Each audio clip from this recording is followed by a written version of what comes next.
큰 소리로 아멘 해보시겠습니다. 하나님 사랑합니다. 성령님 환영합니다. 예수님 모든 짐 주님께 맡깁니다. 아멘. 교회를 다니는 엘리트 부모님 밑에서 확실한 신앙교육을 받고 자란 자매가 있었습니다. 사실 자매 부모님이 확실하게 가르친 것은 내 부모를 공경하라라는 성경 구절 한 가지 뿐이었습니다.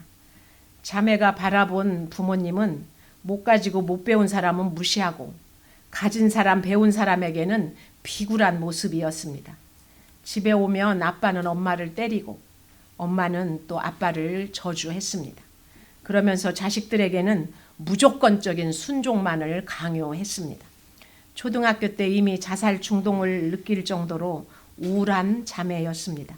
너밖에 없다는 엄마의 집착을 뿌리치지 못해서 열심히 공부는 했습니다. 결국 인류대학에 들어갔습니다. 그런데 대학 때 하나님을 인격적으로 만나면서 교회만 왔다 갔다 출석하던 신앙에서 벗어나 선교사로 헌신하겠다고 결단을 했습니다. 그런 자매의 바람을 알고 있던 자매의 어머니는 안 믿는 집에 들어가서 썩어지고 죽어지는 것도 선교다라고 하면서 유능한 국제 변호사와 강제로 결혼을 시켰습니다. 이것이 정말 주님에게 합당한 헌신일까요? 어머니의 권유대로 결혼한 자매가 주님께 합당한 삶을 살았을까요? 주께 합당한 제자가 되려면 첫째, 구원을 위해서 일시적인 화평은 깨져야 합니다. 내가 세상에 화평을 주러 온 줄로 생각하지 말라. 화평이 아니요 검을 주러 왔노라고 본문 34절은 말씀하고 계십니다. 주님은 이 세상에 화평이 아닌 검을 주러 왔노라고 지금 말씀하십니다. 전도를 위해서 제자들을 파송하시면서 박해와 미움받을 일을 예고하고 계십니다. 그 중심에 나를 죽음에 넘겨주는 내 가족이 있다는 것입니다. 그래서 한 집안에 복음이 들어가려면 화평이 깨지는 일이 반드시 생깁니다. 이 말씀에서 화평은 본질적인 화평이 아니라 일시적인 화평을 말하고 있습니다. 믿음으로 온 가족이 하나가 되는 이 본질적인 화평을 이루기 위해서 먼저 깨져야 될 화평이 있다는 것입니다. 무조건 좋은 것이 좋다고 일시적인 화평을 지키려고 하면 본질적인 화평은 이룰 수가 없기 때문입니다. 자매가 부모님께 순종해서 집안의 화평을 위한다고 불신 결혼을 한 것은 용광로에 뛰어드는 선택이었습니다. 제자로 헌신하고자 할 때 가장 현실적인 문제는 가족입니다. 가족을 너무 사랑해도 반대로 너무 소홀하게 해도 제자로서 합당하지 않습니다. 목사와 선교사의 가정에도 불화가 있을 수 있습니다.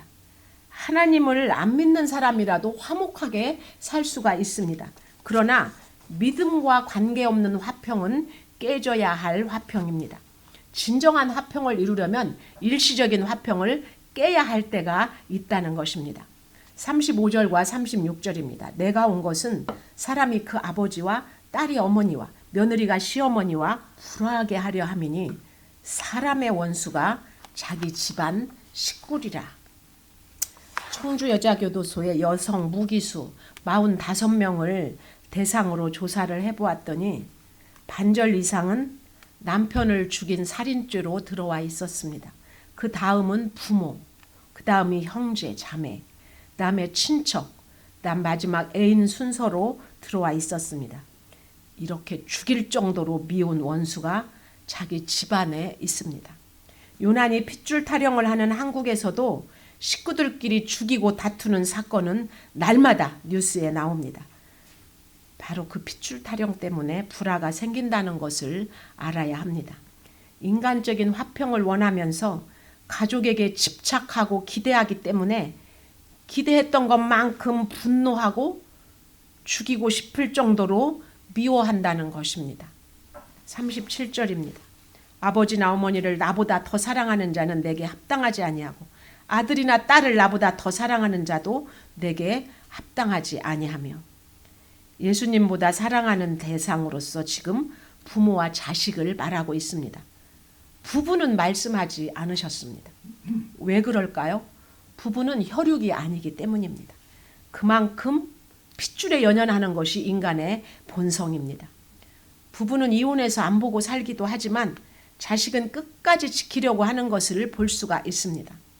구약시대에 자식을 우상의 제물로 바친 흰놈의 골짜기가 바로 지옥과 똑같은 어원입니다. 자식에게 집착하고 성공만 부추기다가 부모도 자식도 다 지옥을 사는 것입니다. 그래서 문제아는 없고 문제 부모만 있습니다. 자녀 공부도 내 욕심으로 시키고 결혼도 내 체면을 위해서 시키기 때문에 모든 결혼 문제의 배후에는 문제 부모가 있습니다. 잘못된 결혼의 책임은 100% 부모에게 있습니다.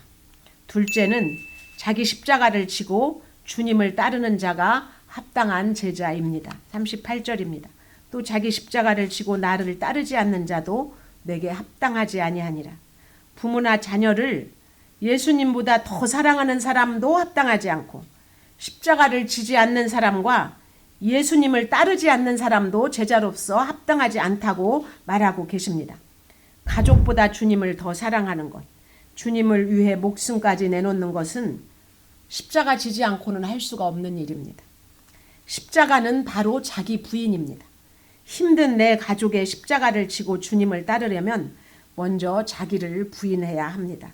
나의 분신 같은 자녀를 예수님보다 더 사랑하지 않으려면 자기 부인이 필요합니다. 자녀는 주님이 우리 가정에 맡기신 생명입니다.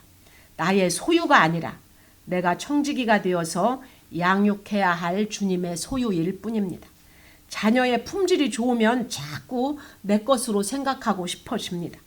공부 못하고 속 썩이는 자녀는 저절로 주님께 드리게 됩니다. 주님이 책임져 달라고 내놓습니다. 어쩌다 저런 자식이 나왔나 하면서 자기 부인이 저절로 되는 것입니다. 하지만 공부도 잘하고 외모도 잘생기고 게다가 말도 잘 듣는 자녀는 주님께 드리기가 어렵습니다. 다 나를 닮아서 똑똑하고 잘났다고 하기 때문에 그런 자녀를 보면서는 자기 부인을 하기가 너무나도 어렵습니다. 그래서 자녀는 부모 속을 적당히 썩여줘야 합니다. 내가 낳고 키웠는데도 내 뜻대로 안 되는 자녀를 보면서 하나님 앞에 죄인인 내 모습을 볼 수가 있기 때문입니다. 그렇게 자기 부인이 이루어지는 것입니다. 39절입니다. 자기 목숨을 얻는 자는 잃을 것이요 나를 위하여 자기 목숨을 잃는 자는 얻으리라. 저마다 목숨처럼 귀한 것이 다 있습니다. 누군가에게는 자녀가 목숨처럼 귀하고 누군가에게는 배우자나 돈이나 명예가 목숨처럼 귀할 것입니다. 그러나 목숨보다 귀한 것은 우리의 구원입니다. 구원을 위해 나의 목숨을 잃고 목숨처럼 귀한 것을 잃는 사람은 영원한 생명을 얻을 수가 있습니다. 목숨을 잃는 것이 무엇입니까? 구원을 위해서 일시적인 화평을 포기하는 것입니다. 배우자와 자녀와 부모와 형제에게 욕을 먹어도 그들의 구원을 위해서 복음의 검을 그들에게 들이대야만 하는 것입니다. 복음을 전해서 집안에 갈등이 일어나고 생활비는 끊기고 핍박이 시작된다고 해도 목숨을 걸고 복음을 들려주는 것이 바로 십자가를 지는 삶입니다. 셋째로는 주님을 영접하는 자를 우리 주님도 영접해 주십니다. 40절에서 42절입니다. 너희를 영접하는 자는 나를 영접하는 것이요 나를 영접하는 자는 나를 보내신 이를 영접하는 것이니라. 선지자의 이름으로 선지자를 영접하는 자는 선지자의 상을 받을 것이요 의인의 이름으로 의인을 영접하는 자는 의인의 상을 받을 것이요 또 누구든지 제자의 이름으로 이 작은 자 중 하나에게 냉수 한 그릇이라도 주는 자는 내가 진실로 너희에게 이르노니 그 사람이 결단코 상을 잃지 아니하리라 하시니라. 아멘. 내가 가족을 내려놓고 십자가를 지고 주님을 따르겠다고 결단했더니 주님이 너희를 영접하는 자는 바로 나를 영접하는 자다 이렇게 하시면서 나하고 예수님을 동일하게 인정해 주시는 것입니다. 얼마나 우리 주님께 황송한 일입니까? 가족이 나를 알아주지 않고 영접하지 않아도 내가 십자가를 지고 묵묵히 주님을 따르면 어디에 가든지 영접하는 자를 예비해 두십니다. 선지자를 영접하는 자는 선지자의 상을, 의인을 영접하는 자는 의인의 상을, 제자를 영접하는 자는 제자의 상을 받게 됩니다. 사람들은 하나님의 아들이신 예수님도 못 알아보고 십자가에 못 박아 돌아가시게 했습니다. 그런데 내가 선지자와 의인과 제자를 알아보고 영접할 수가 있겠습니까? 당연히 어렵습니다. 그들을 대접하는 것이 너무나 어렵기 때문에 영접만 해도 똑같은 상을 주십니다. 그러니 힘들어도 선지자와 의인과 제자를 영접하는 것이 바로 우리의 확실한 노후 보장입니다. 우리가 외모로 사람을 차별하는 것은 작은 자에게 냉수 한 그릇 대접하는 것이 얼마나 큰 상인지를 모르기 때문입니다. 초라한 선지자보다는 돈과 지위를 가진 사람을 영접하려고 하기 때문에 나중에 망하고 나면 오갈 데가 없는 신세가 되는 것입니다.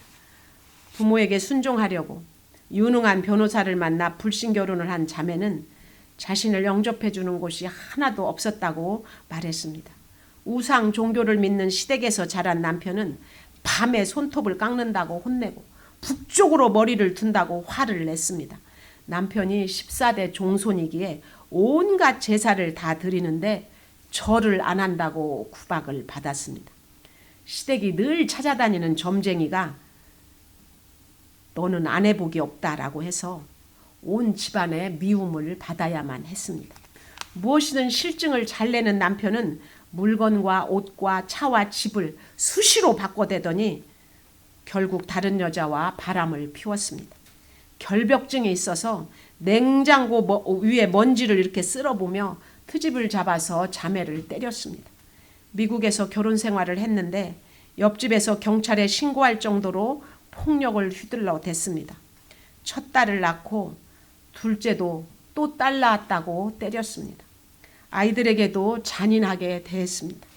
친정 부모에게 이런 사정을 말하고 하소연을 하면 네 주제에 어떻게 저렇게 유능한 남편 만나겠느냐. 네가 맞을 짓을 했으니까 맞는 것이다. 한국 여자들은 다 그러고 산다라는 말만 들었습니다. 교회를 다녀도 세상 가치관으로 가득한 부모님이었기에 자매의 힘든 상황보다는 주변의 시선을 더 중요하게 여겼습니다. 그렇게 어디에서도 영접해 주지 않는 자매에게 우울증이 찾아온 것은 어쩌면 당연한 일인지도 모르겠습니다. 극심한 스트레스로 침을 질질 흘리고 말이 어눌해지면서 눈동자의 초점까지 잃었습니다. 일주일 동안은 기억상실 증세도 나타났습니다. 자매의 기억상실과 우울증을 빌미로 남편은 집요하게 이혼을 요구했습니다. 친정에서는 그런 유능한 남편 어디 가서 또 얻겠느냐며 절대 이혼하지 말고 버티라고만 강요했습니다. 그러다가 친정아버지와 오빠의 막대한 빚 보증을 선 남편은 그것을 빌미로 이혼을 강요했습니다. 위자료도 받을 수가 없었습니다. 아이들도 빼앗기고 13년의 결혼 생활 끝에 쫓겨나듯이 나왔습니다. 친정에서는 이혼당하고 온 자매를 창피하다며 외면했습니다. 다니던 교회 목사님께 상담을 드렸더니 정신이 온전하지 못해 이혼당했다라고 수군거림에 시달려야 했습니다. 12해 동안 수치 가운데 살며 공동체에도 들어갈 수 없었던 혈루증 여인처럼 가정과 교회에서 상처투성이가 되었습니다. 다시 깊어진 우울증을 치료하러 간 병원에서 소개받은 교회에 나오게 되었습니다. 그렇게 작은 자의 모습으로 말씀 앞에 서니 모든 말씀이 자매에게 은혜가 되었습니다. 귀신 들린 자 이야기가 나와도 기억을 상실할 정도로 정신이 혼미했던 자기 이야기로 들렸습니다. 나병 환자가 나와도 무기력하게 살았던 자기 이야기로 들렸습니다. 맹인이 나오고 벙어리가 나와도 모두 자기 이야기라고 했습니다. 하나님이 말씀으로 자신을 대접해 준다고 했습니다. 40년 동안 억울하기만 했던 인생이 이제는 하나님의 축복으로 받아들여진다고 했습니다. 자신의 이야기를 공개했을 때 자연스럽게 받아들여준 교회의 공동체들이 그 사랑이 큰 힘이 되었습니다. 어떤 이야기도 자유롭게 말하고 위로받을 수 있는 공동체가 그녀를 치유와 회복으로 이끌어 주었습니다. 지체들에게 사랑과 기도의 대접을 받은 자매는 자신이 받은 그 대접으로 자기 부모님을 영접했습니다. 늘 당하기만 하는 입장이었기에 자기 죄를 보기 힘들었던 자매가 말씀을 통해서 자신의 교만함을 회개했습니다. 그러고 나니 교회는 오래 다녔어도 하나님을 만나지 못한 부모님에게 긍휼한 마음이 생겼습니다. 전에는 그냥 두려워서 순종했지만 이제는 사랑하는 마음으로 부모님을 섬기며 다가갔습니다. 그랬더니 43년 만에 처음으로 부모님에게 미안하다는 말을 들었습니다. 그 한마디에 모든 것이 눈 녹듯이 풀어지고 화평이 찾아왔다고 자매는 말했습니다. 사랑과 용서로 서로를 영접하면서 진정한 화평을 이룬 것입니다. 자매를 합당한 제자로 쓰시기 위해서 많은 고난을 주님은 지나가게 하셨다고 생각합니다. 전에는 해석되지 않던 고난이 말씀으로 해석이 된 것입니다. 이제는 십자가를 지고 주님께 합당한 삶을 살아가게 하실 것입니다. 이혼하고 관계에도 실패하고 질병과 장애를 가진 사람이라도 우리는 외면하면 안 됩니다. 자매처럼 작은 자의 모습으로 오는 사람들을 환대하고 영접해 주어야 할 이유입니다. 그것이 바로 교회이기 때문입니다.